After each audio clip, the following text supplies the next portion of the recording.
a very serious escalation of disorder now in Whitehall, outside Downing Street.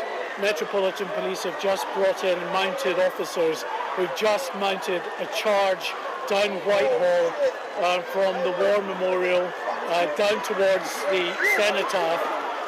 You can see one of the officers has been knocked off his horse. That horse is now bolted up Whitehall.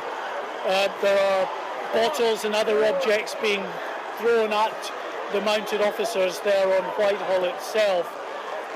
To the side of Whitehall in Downing Street, the other police officers who were guarding the front of Downing Street have gone into full riot kit and have brought their riot shields out as well. You can see, in fact, another line of public order trained officers there in full riot gear, now just mounting a charge, or at least a fast walk down Whitehall to push the crowds back.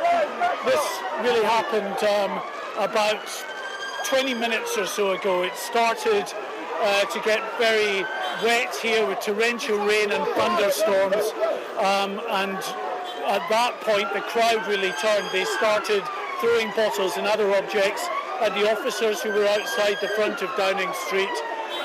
They then retreated inside Downing Street to be replaced by those officers in more protection who've just come out now.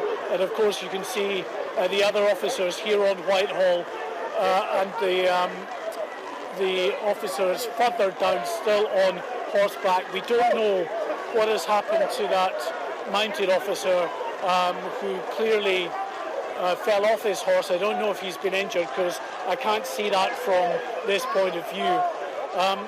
Now the protesters right at the front towards those officers are really adopting a familiar pose that you've seen in the US, where they're getting on their knees, putting their hands up, saying "don't shoot" and "I can't breathe."